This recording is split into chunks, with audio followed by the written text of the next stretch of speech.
Of you. MSc final year में organic chemistry organic synthesis वाली book में unit 3 disconnection approach चल रही थी अपनी। उसमें हमने कल क्लास में जनरल इंट्रोडक्शन किया था डिस्कनेक्शन अप्रोच का कि होता क्या है डिस्कनेक्शन अप्रोच। इसमें 5-6 वर्ड्स यूज में आते हैं। तो था इसमें टारगेट मोलिक्यूल था, एक इसमें था स्टार्टिंग मटेरियल या सिंथेटिक मटेरियल, इसके अलावा सिंथोन था, सिंथेटिक इक्विवेलेंट था, और एक एरो था आपके जिसको हम रेट्रो सिंथेसिस एरो ऐसे कुछ बोलते, डबल लाइन वाला एरो था। ठीक है, 5-6 वर्ड से वो हमने यहाँ पे यूज किए थे। उन सभी की डेफिनेशन भी लिख ली थी, कहाँ पे यूज होते हैं, उनका मीन क्या होता है वो भी पढ़ लिए थे। उसके बाद में आज पढ़ रहे हैं इसमें हम गाइडलाइन फॉर डिस्कनेक्शन, कि डिस्कनेक्शन के लिए हमें किन किन गाइडलाइन को फॉलो करना होता है। ठीक है, तो गाइडलाइन का जो एम है उद्देश्य वो यही होता है यहाँ पे कि अपने को ये पता चलना चाहिए कि डिस्कनेक्शन है वो कहाँ से हो। डिस्कनेक्शन में 3-4 पोजीशंस बनती है कि पॉसिबिलिटी बनती है, हो सकता है डिस्कनेक्शन यहाँ से हो सकता है यहाँ से हो। तो उसमें ये बोल रहे हैं कि हमें ये तो 3-4 गाइडलाइंस है उनको फॉलो करते हुए ये देखना है कि इसमें से कौन सा डिस्कनेक्शन है या कौन सी जगह से डिस्कनेक्शन है वो होगा। डिस्कनेक्शन का मतलब यही ना बॉन्ड ब्रेकिंग होगी, इमेजिनरी बॉन्ड ब्रेकिंग मानते हैं हम, या फिर फंक्शनल ग्रुप इंटरकनेक्शन होता है। तो हम जो गाइडलाइन पढ़ रहे हैं यहाँ पे वो सिर्फ और सिर्फ इमेजिनरी बॉन्ड ब्रेकिंग के लिए पढ़ रहे हैं, ना कि फंक्शनल ग्रुप के लिए। फंक्शनल ग्रुप के लिए अलग से पढ़ेंगे गाइडलाइन, ये हम पढ़ रहे हैं वो सिर्फ डिस्कनेक्शन यानी जो इमेजिनरी बॉन्ड ब्रेकिंग होती है उसी के लिए हम यहाँ पे गाइडलाइन पढ़ेंगे। तो इसमें सबसे पहले आएगी फर्स्ट गाइडलाइन। तो गाइडलाइन का एम उद्देश्य पता चल गया ना कि हम रियल में कौन सी रिएक्शन हो रही है या डिस्कनेक्शन रियल में कहाँ से होगा, ये देखने के लिए हम यूज करते हैं गाइडलाइंस का। अब हम यूज करेंगे इसमें फर्स्ट गाइडलाइन। गाइडलाइन फर्स्ट ये बता रही है कि disconnection must corresponding for the disconnection must correspond to the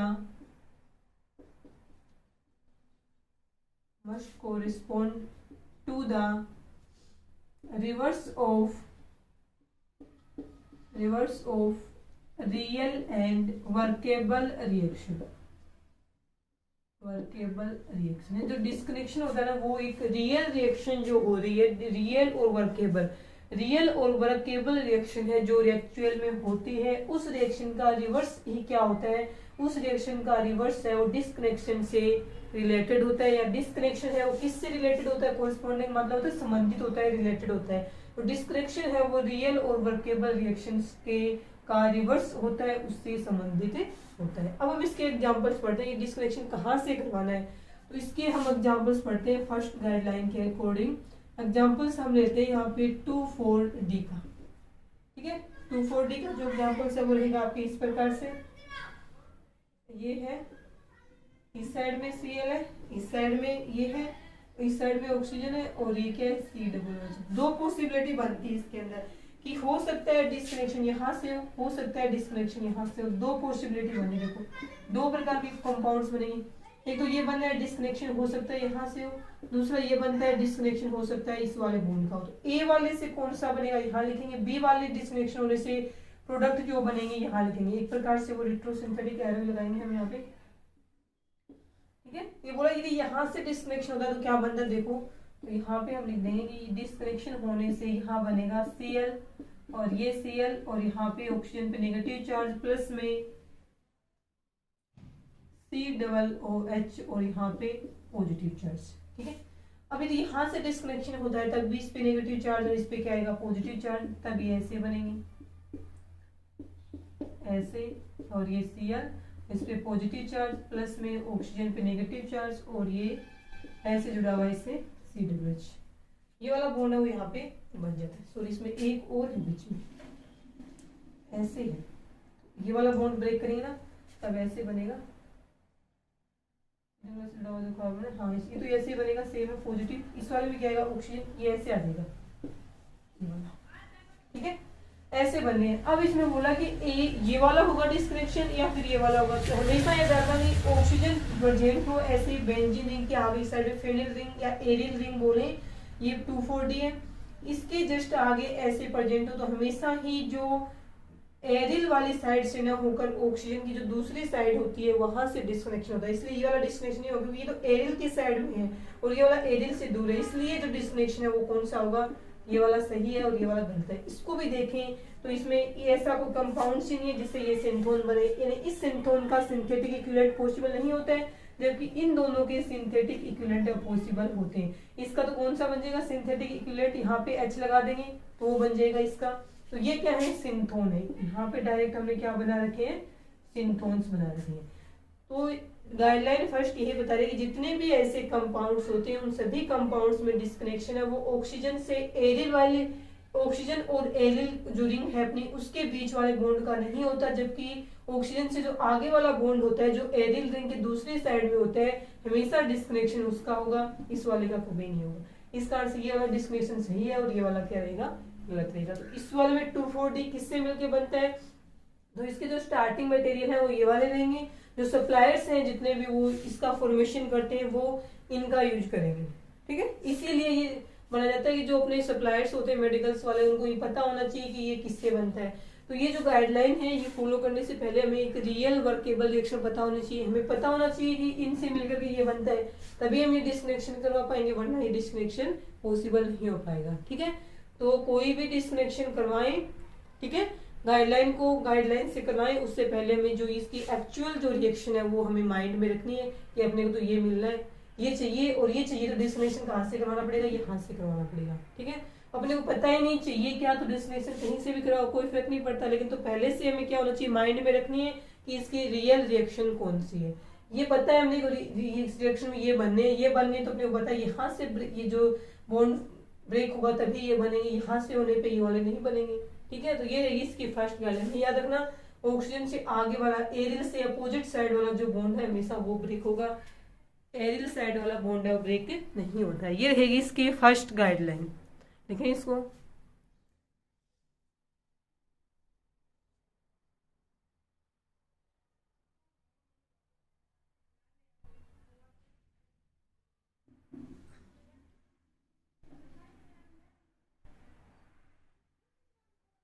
हो गया भाई, उसके बाद देखेंगे हम सेकंड गाइडलाइन क्या बोल रहे हैं।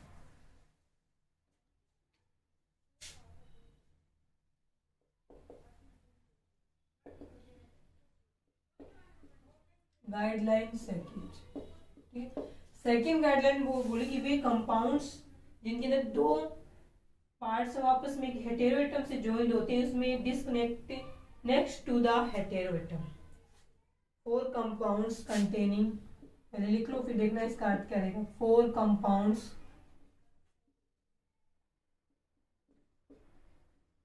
कंटेनिंग टू पार्ट्स, वे कंपाउंड्स जिनके दो पार्ट्स हैं वो joined by a heteroatom must be disconnect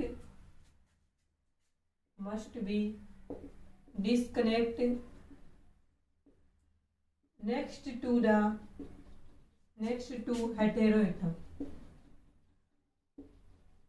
आ गया समझ में। तो सेकेंड गाइडलाइन का मीन ये रहेगा कि यदि कोई भी कंपाउंड्स, यानी ये उन कंपाउंड्स के लिए है जिन कंपाउंड्स में दो पार्ट्स हों कंपाउंड्स के और वे आपस में एक हेटेरो एटम की जगह ऑक्सीजन भी हो सकता है, सल्फर भी हो सकता है और नाइट्रोजन भी हो सकता है, फ्लोरीन भी हो सकता है, वैसे फ्लोरीन नहीं मिलेगा, इन्हीं में से मिलेंगे।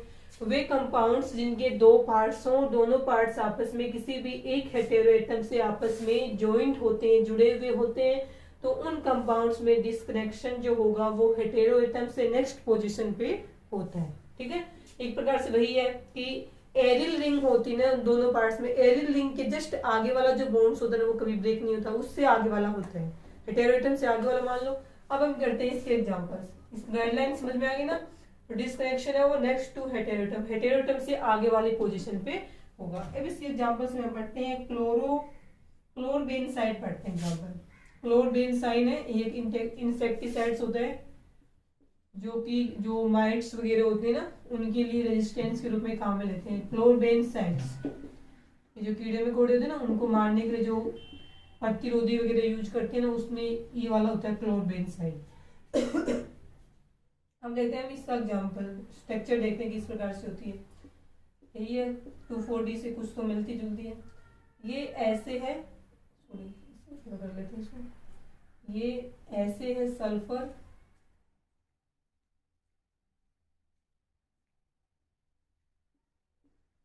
ये वाला होता है क्लोरबेंजाइड, और इसके यहाँ भी क्या जुड़ा होता है, Cl। इसको आप ऐसे भी कर सकते हो, ये ऐसे जुड़ा हुआ है, और ये तो ऐसे ही कर लो, ये होता है क्लोरबेंजाइड आपका। अब इसमें हम क्या करें वो देखें। अब इसको आप ऊपर की साइड में लिखो, ये वाला होता है क्लोरबेंजाइड। अब देखो इसमें 2 पार्ट्स हैं, एक तो ये पार्ट सही है और एक ये पार्ट है। तो वे कंपाउंड्स जिनके 2 पार्ट्स हैं, 2 पार्ट्स है, कंटेनिंग 2 पार्ट्स, आपस में एक हेटेरोएटम, देखो इस हेटेरोएटम से जुड़े हुए हैं, तो उनमें डिस्कनेक्शन है नेक्स्ट टू हेटेरोएटम। तो यहाँ तो हो नहीं सकता क्योंकि एरिल से जुड़ा हुआ डायरेक्ट वहां से नहीं होता, उसके नेक्स्ट पोजीशन पे होगा। नेक्स्ट पोजीशन इसकी ये वाली है। आप बोलोगे कि हाँ ये तो एरिल के पास में, लेकिन एरिल के पास जस्ट पास में ये है, जैसे ये है, ये वाला बॉन्ड तो इससे दूर है, तो डिस्कनेक्शन है वो कहाँ से होगा, यहाँ से होता है। आगे समझ में। अब इसमें जो सिंथोन्स बनते हैं वो रहेंगे आपके Cl सल्फर और नेगेटिव चार्ज, प्लस में ये ऑक्सीजन, और यहाँ से और इसके ऊपर पॉजिटिव चार्ज। इस प्रकार से बनते हैं यहाँ पे सिंथोन। इसको हम ले लेते हैं सिंथोन। दोनों ही क्या है, सिंथोन्स। सिंथोन्स क्या होते हैं, वे केटाइन्स और एनाइन्स होते हैं जिनमें पॉजिटिव और नेगेटिव चार्ज प्रेजेंट होते हैं। तो ये देखना है जो सिंथोन बने होंगे सिंथेटिक इक्विवेलेंट कौन से हैं यहाँ पे। अब देखिए सिंथोन के सिंथेटिक इक्विवेलेंट इनके देखते हैं, ठीक है, सिंथेटिक इक्विवेलेंट। अब देखिए इसका सिंथेटिक इक्विवेलेंट क्या हो सकता है, ये जो सिंथोन है इसका सिंथेटिक इक्विवेलेंट ये हो सकता है ना, ये हो गया Cl और यहाँ पे जोड़ दिया हमने SH, हो गया। अब इससे ये बना कैसे, तो हम बोलेंगे इसके साथ में जब कोई भी बेस है वो रिएक्शन करेगा, इससे ये 2 बनेगा। ये बेस क्या करेगा, यहाँ से H पॉजिटिव आयन को ले जाएगा अपने साथ में, तो S नेगेटिव बनेगा, ये बन गया। तो इस सिंथोन का ये क्या रहेगा, सिंथेटिक इक्विवेलेंट। अब इसकी बात आती है, इसका सिंथेटिक इक्विवेलेंट है वो क्या रहेगा, ये किससे बनता है, तब हम बोलेंगे ये सॉरी ये यहाँ पे Cl है, ठीक है। तो इसका सिंथेटिक इक्विवेलेंट रहेगा ये वाला, ये दोनों क्या है, हम बोलेंगे दोनों ही है सिंथेटिक इक्विवेलेंट। इस वाले का सिंथेटिक इक्विवेलेंट ये रहेगा, इस वाले का ये रहेगा। अब देखो इन दोनों के आपस में ये हो सकता है ना, क्योंकि ये वाला बॉन्ड ऐसे ब्रेक हो तो इसके ऊपर आएगा पॉजिटिव चार्ज, इस पे पॉजिटिव चार्ज, देखो ये बन गया। तो ये सिंथेटिक इक्विवेलेंट से ही क्या बनते हैं, सिंथोन बनते हैं। क्या बताया था ये। अब देखें इन दोनों की रिएक्शन होने से वापिस में हम क्या बनाए, 2,4-D बनाए, सॉरी तो क्लोरबेंजाइड बनाते हैं। तो देखो इसमें क्या होगा, इन दोनों के आपस में रिएक्शन करवाएंगे, इस बार बेस ये नहीं लेंगे, आपस में इनकी रिएक्शन करवाएंगे। देखो क्या बनेगा, ये H positive Cl negative minus में निकल गया HCl4 में।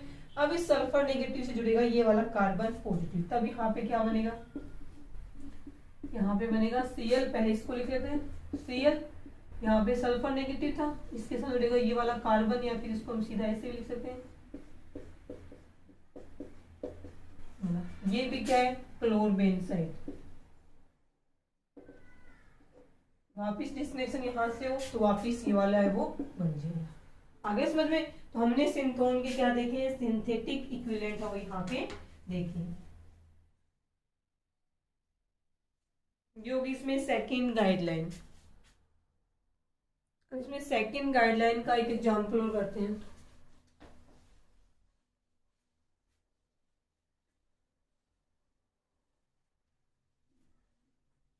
गाइडलाइन नंबर सेकंड का नेक्स्ट एग्जांपल है retrosynthetic analysis of ketabin ethyl ester.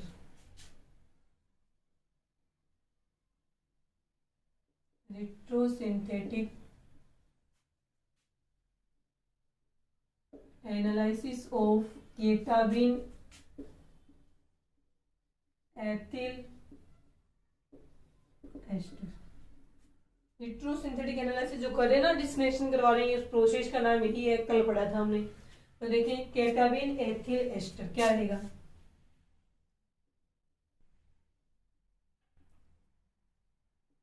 C⋯O ethyl को हम इससे लिखे थे C2H5, क्या ET लिखे इसकी जगह एक ही बात है, ठीक है। और यहाँ पे हम जोड़ देते हैं इसके NH, और यहाँ पे हमने जोड़ दिया इस पे R। ये है आपका केटाबिन एथिल एस्टर, ये वाला रहेगा। अब इसका हम डिस्कनेक्शन करवाते हैं। तो बताइए डिस्कनेक्शन यहाँ से होगा। अब इसके जस्ट ये जो हेटेरोटम है इसके इस साइड से होगा नहीं, क्योंकि ये जस्ट किस जुड़ा हुआ है, एरिल से जुड़ा हुआ है, एरिल रिंग है, तो ये इस साइड से होगा, डिस्कनेक्शन यहाँ से होगा। हेटेरोटम भी जस्ट आगे वाली पोजीशन से होगा। आगे वाली पोजीशन ये भी है और ये भी है, इसमें एरिल रिंग वाली तरफ नहीं होगा, अपोजिट साइड में होगा। देखो यहाँ पे क्या बनेगा, यहाँ से हम देख रहे हैं आर, ये यहाँ पे क्या है, CH2 है, CH2 है, ये जो कॉर्नर है ना इसे, उस पे इसको हम लिख सकते हैं CH2 पॉजिटिव चार्ज। तो नाइट्रोजन की ज्यादा है तो जाहिर सी बात है पॉजिटिव इस पे आएगा नेगेटिव चार्ज। तो यहाँ पे जो बनेगा वो रहेगा आपके NH नेगेटिव, तो हम NH यहाँ लिख लेते हैं, और ये इस प्रकार से जुड़ा हुआ है, C डबल बॉन्ड ऑक्सीजन, और एथिल को हम ET से लिख लेते हैं। अब ये तो दोनों क्या है, सिंथोन्स है, केटाइन्स और एनाइन्स बन गए। केटाइन्स और एनाइन्स क्या होते हैं, सिंथोन्स होते हैं। अब हमें लिखने हैं उसके सिंथेटिक इक्विवेलेंट, इसका सिंथेटिक इक्विवेलेंट और इसका सिंथेटिक इक्विवेलेंट कैसे बनेंगे वो देखें। इसका तो हम ऐसे बना सकते हैं ना, RCH2Br, ये हो जाएगा इसका सिंथेटिक इक्विवेलेंट, क्योंकि ये बॉन्ड ऐसे ब्रेक हुआ ना, माइनस में Br निकला, RCH2 पॉजिटिव बन गया। अब ये इसका क्या हो, तो इसका तो सीधा सी बात है, यहाँ NH2 कर देंगे, H2N, और यहाँ पे ये बन गया, और यहाँ पे जुड़ा हुआ आपका डबल बॉन्ड O और ऑक्सीजन और ये एथिल। तो ये इसमें से क्या होगा, ये दो नाइट्रोजन है ना, एक नाइट्रोजन वाला ऐसे बॉन्ड ब्रेक हुआ, ये हाइड्रोजन निकल गया पॉजिटिव के फॉर्म में, ये दोनों HBr बना लेंगे और इससे वही वाला बन जाएगा। ये दोनों आपस में मिलकर ये बनाएंगे, पॉजिटिव नेगेटिव आपस में अटैच हुए, वापस में ये बन जाएगा केटाबिन एथिल एस्टर। आगे समझ में, तो ये हो जाएगी इसकी सेकंड गाइडलाइन। अब जरूरी नहीं हम इस रिएक्शन से ये लिखें, अगर अपने को पता हो कि ये इसका ये है सिंथेटिक इक्विवेलेंट और इसका ये होगा, ऐसे कंपाउंड्स हो तो हमेशा यही बनेगा। तो अपन डायरेक्ट ये भी लिख सकते हैं रिट्रोसिंथेटिक एनालिसिस से, सॉरी रिट्रोसिंथेटिक एनालिसिस है, इस वाले को लिखते हैं कार्बन और नाइट्रोजन। फिर कार्बन नाइट्रोजन के, यहाँ कार्बन है, कार्बन नाइट्रोजन के बॉन्ड बीच का बॉन्ड डिस्कनेक्ट हुआ, तो इसका नाम रिट्रोसिंथेटिक एरो पे लिखते हैं, तो ये रखेगा। तो इससे हम डायरेक्ट ये भी लिखें, इनको लिखें तो ये तो क्या है, सिंथेटिक इक्विवेलेंट है, सिंथेटिक इक्विवेलेंट, और इसको लिखें तो ये क्या है, सिंथोन्स रहेंगे। ठीक है, ये रहेगी आपकी सेकंड गाइडलाइन। उसके बाद में नेक्स्ट हम पढ़ते हैं गाइडलाइन नंबर 3।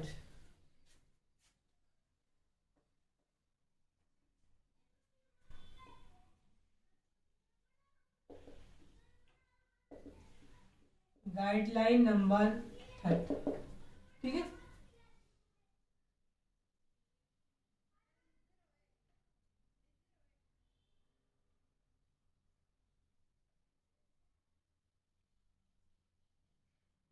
जो गाइडलाइन नंबर 3 है वो कीमियो सिलेक्टिविटी के बारे में बताती है। कीमो सिलेक्टिविटी क्या होती है, ठीक है, उसके बारे में इसलिए बता रही है कि जो कीमो सिलेक्टिविटी के अंदर जो सबसे ज्यादा रिएक्टिव ग्रुप होता है, सबसे पहले उसी को हम उस कंपाउंड्स में से क्या करेंगे, डिस्कनेक्ट करेंगे। मोर रिएक्टिव ग्रुप है वो फर्स्टली, सबसे पहले, फर्स्टली का मतलब सबसे पहले क्या होगा, वहां से डिस्कनेक्टेड होता है। इसमें हम लिखते हैं consider alternate disconnection and choose route that, कई डिस्कनेक्शन होंगे इसके अंदर, तो यहाँ पे हम लिखेंगे consider alternative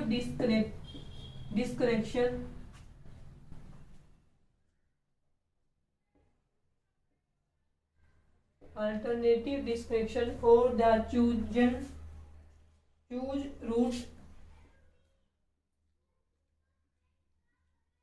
root for that avoid chemoselectivity problem,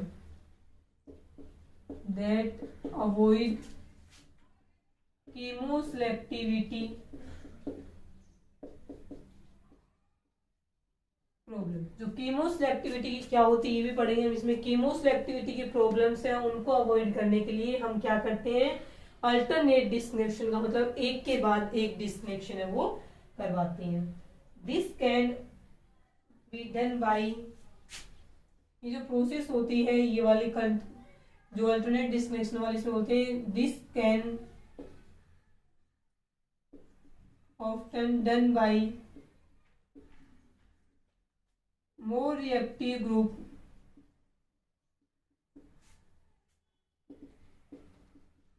firstly यानी सबसे पहले डिस्कनेक्ट करते हैं हम, डिस्कनेक्ट।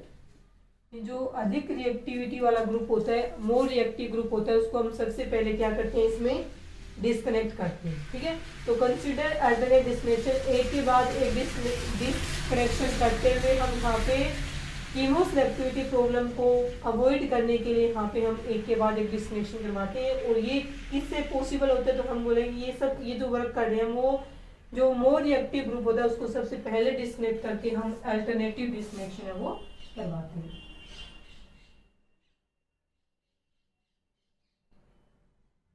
इसमें बोला कि वो कीमोसेलेक्टिविटी क्या होती है वो बोल रहे हैं यहाँ पे। तो पहले हम पढ़ लेते हैं कि कीमोसेलेक्टिविटी क्या होती है।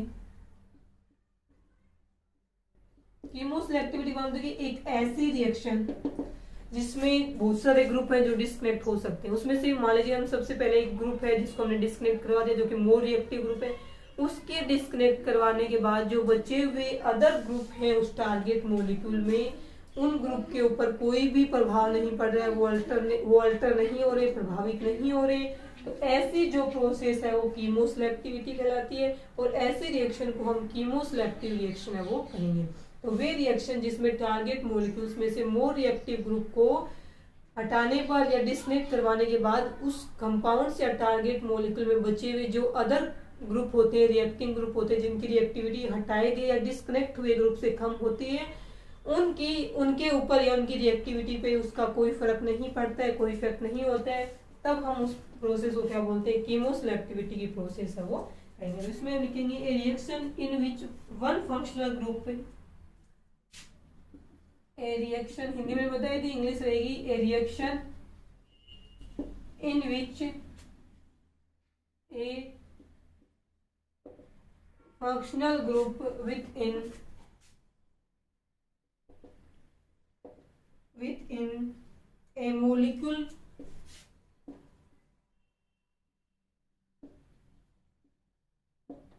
reacts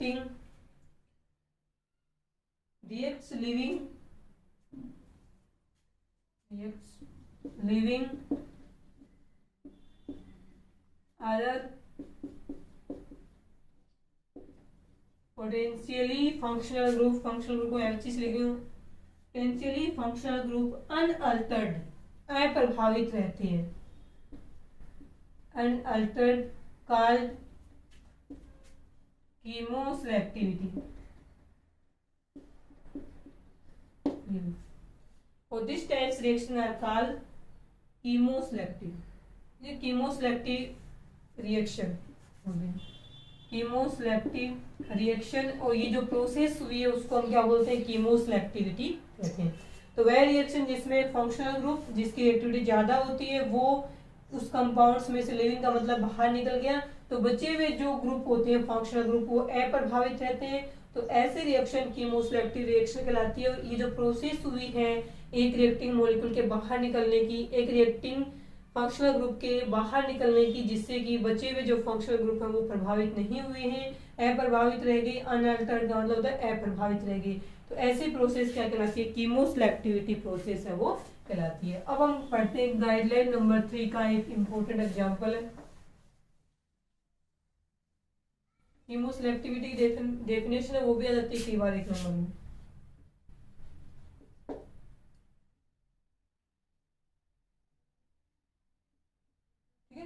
हम करते हैं इसका एग्जांपल है retrosynthetic analysis of ICI। Example रहेगा इसका, डिस्कनेक्शन की वजह से 3 ही गाइडलाइन है। Retrosynthetic analysis of ICI D7114, analysis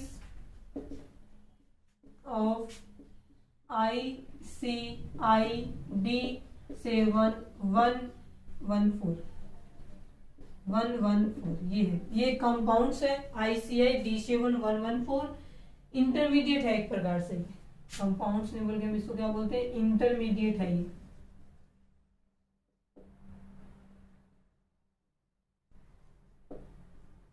ठीक है, इसका अपने को क्या करवाना है, रिट्रोसिंथेटिक एनालिसिस करवाना है और गाइडलाइन नंबर 3 को फॉलो करते हुए करवाना है। देखिए ये कंपाउंड्स लिखने में सबसे पहले तो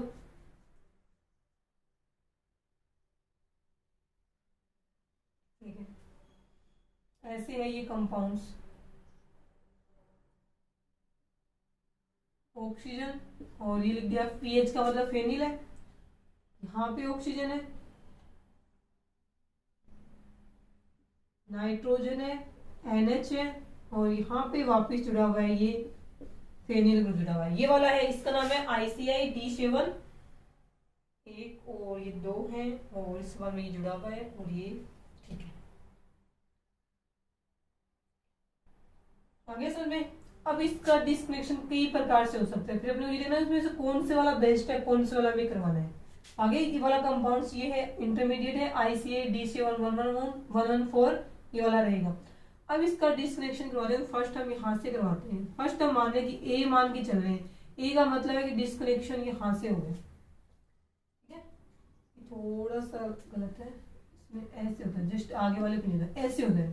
तो अपने को बताया हेटेरो एटम से जस्ट आगे वाले पोजीशन, गाइडलाइन नंबर 2 थी, हेटेरो एटम से आगे वाले पोजीशन, नेक्स्ट पोजीशन पे क्या होता है, डिस्कनेक्शन होता है। ये वाला बॉन्ड ब्रेक होगा, इसको हम ये ए मान रहे हैं, तो क्या बनेगा, इस पे नेगेटिव चार्ज, इस कार्बन पे पॉजिटिव चार्ज। तो यहाँ पे जो कंपाउंड्स बनेगा उसको हम छोटे रूप में लिख रही हूँ ऐसे, और ऑक्सीजन, और ये यहाँ पे, और ये NH, और ये पीएच। यहाँ पे ऑक्सीजन, उस पे नेगेटिव चार्ज, प्लस में पीएच, और यहाँ जो भी कार्बन है उसके ऊपर चार्ज आ गया पॉजिटिव। ये था इसमें फर्स्ट की, यहाँ से पॉसिबिलिटी बताने की डिस्कनेक्शन कहाँ कहाँ से हो सकता है। बी में हम पॉसिबिलिटी कहाँ पे बता रहे वो देखिए, बी में हम पॉसिबिलिटी ये बता देंगे, अब यहाँ से तो हो सकता है ना, ये भी हेटेरो एटम जुड़ा हुआ है, यहाँ से डिस्कनेक्शन करवा दें हम बी नंबर वाली पोजीशन, डिस्कनेक्शन होने से जो बनेंगे उसको मैं यहाँ लिख रही हूँ। देखो इस ऑक्सीजन पे नेगेटिव, इस वाले कार्बन पे पॉजिटिव, तो दो कंपाउंड्स या सिंथोन बोलें जिनको हम, वो ऐसे बनेंगे इस बार, ऑक्सीजन, और ये बन गया पीएच, और यहाँ पे बनेगा ऑक्सीजन पे नेगेटिव चार्ज, प्लस में क्या बनेगा, इस कार्बन पे पॉजिटिव चार्ज। तो ये है आपका NH, और इससे जस्ट आगे जुड़ा हुआ है पीएच, और इसके इस साइड में नाइट्रोजन से इस साइड में, और इस साइड में 2 नंबर वाले पे यहाँ पे आया हुआ है पॉजिटिव चार्ज, ऐसे बनेंगे। 2 डिस्कनेक्शन हो गए। अब तीसरा डिस्कनेक्शन करवाते हैं हम, C नंबर वाला, वो करवा रहे हैं हम यहाँ से, पॉसिबिलिटी बता रहे हैं सिर्फ कि यहाँ से भी डिस्कनेक्शन होता है, इसको हम C नंबर बोल रहे हैं, तो C नंबर वाला डिस्कनेक्शन करवा रहे हैं हम, यहाँ पे लिख रहे हैं इसको C डिस्कनेक्शन। तो क्या बनेगा, तो ये बनेगा कंपाउंड्स पीएच, और ये NH, और नाइट्रोजन पे चार्ज क्या आएगा, नेगेटिव, इस वाले कार्बन पे आएगा पॉजिटिव चार्ज। तो इससे जो ब्रेक होने के बाद में बनेगा वो रहेगा आपका ये वाला है, ऑक्सीजन है, और ये पीएच है, ये ऑक्सीजन है, और ये, और उसके बाद में ये, और इसके ऊपर चार्ज आ जाएगा पॉजिटिव। ये बन रहा है C वाले से। अब एक पॉसिबिलिटी और भी बता रहे हैं, ये D वाला की डिस्कनेक्शन नाइट्रोजन से आगे वाले हेटेरो एटम से करवाएं, यहाँ से भी डिस्कनेक्शन हो सकता है, तो यहाँ से करें तो इस वाले कार्बन पे पॉजिटिव, नाइट्रोजन पे नेगेटिव, तो इससे तो 2 कंपाउंड्स बनेंगे, तो रहेगा पीएच, जो सिंथोन बनाया यहाँ पे आएगा, इस कार्बन पे, सॉरी यहाँ पे लिखना है पॉजिटिव चार्ज, ठीक है, इस कार्बन से नेक्स्ट आगे वाले पे रहेगा पॉजिटिव चार्ज, प्लस में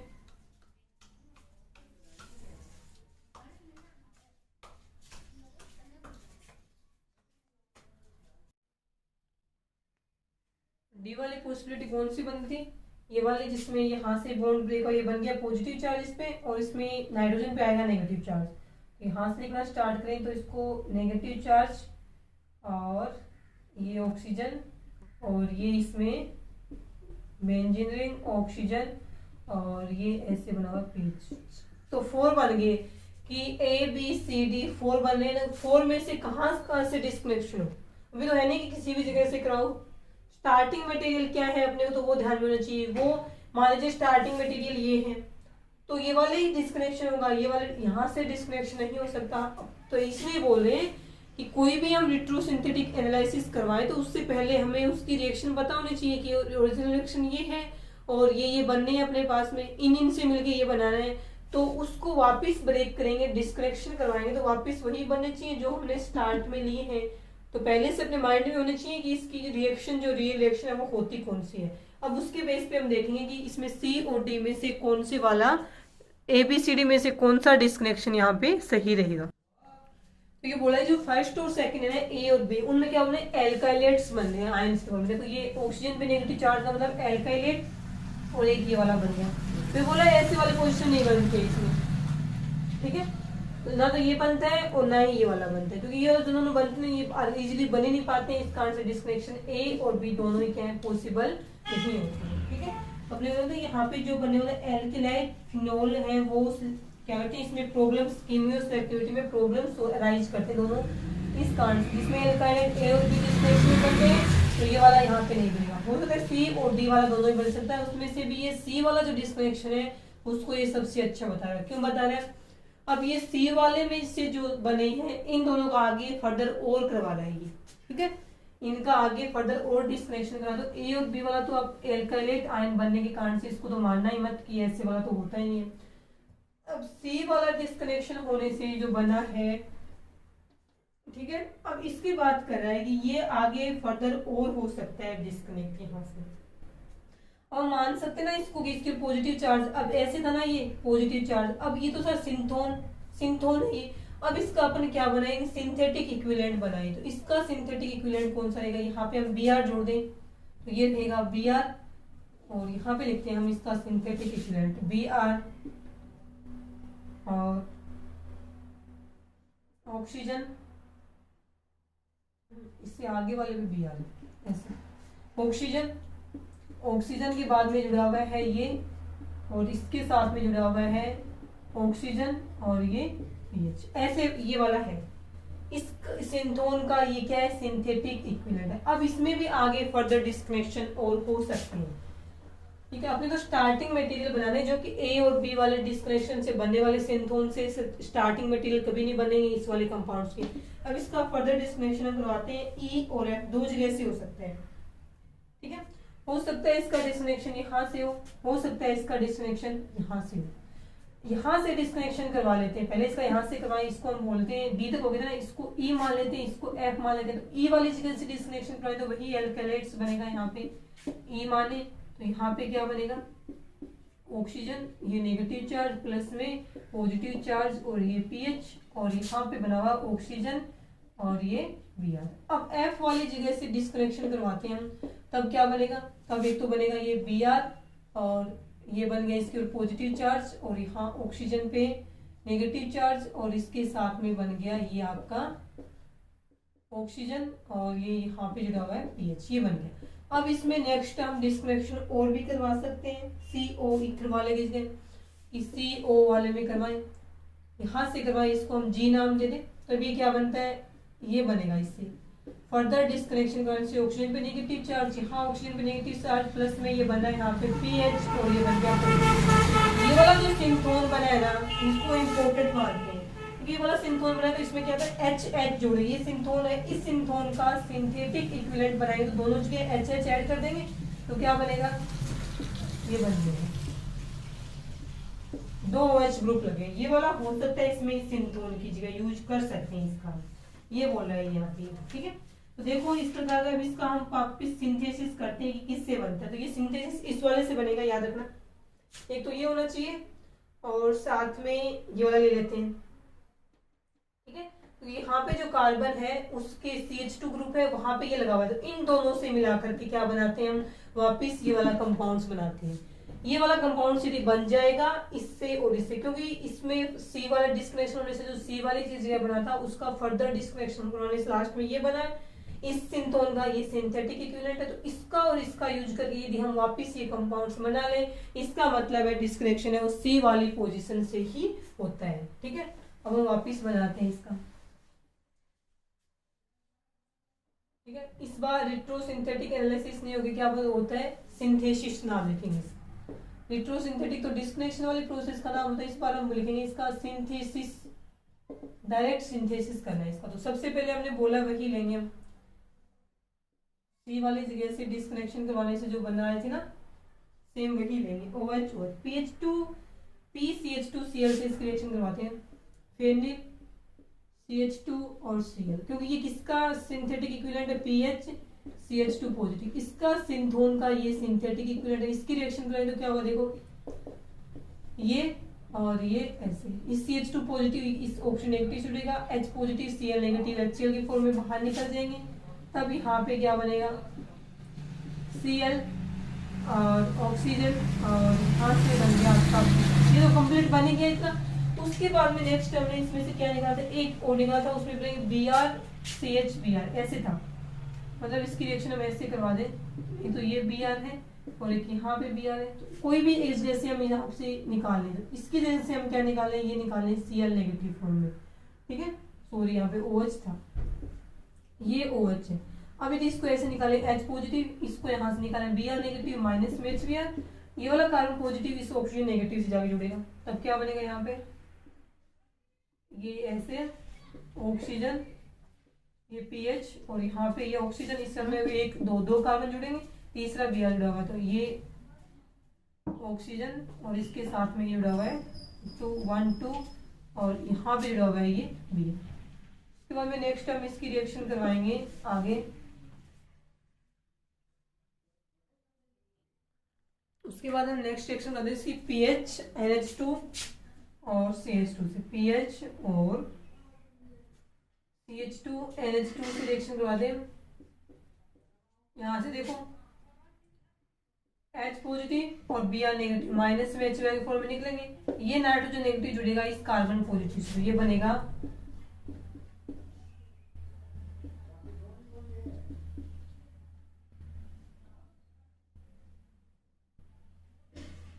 इस वाले कार्बन से आगे जुड़ा हुआ है NH और इससे जुड़ा हुआ आपका CH2 और यहाँ पे ये था आपका, ठीक है, ये था आपका ICI D71114 इंटर।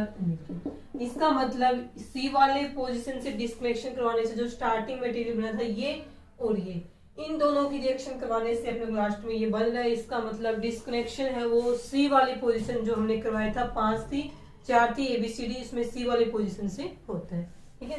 ये थी आपकी डिस्कनेक्शन के लिए गाइडलाइन। इसके बाद में है फंक्शनल ग्रुप इंटरकन्वर्जन FGI, वो हम करेंगे नेक्स्ट क्लास में। आज के लिए इतना ही।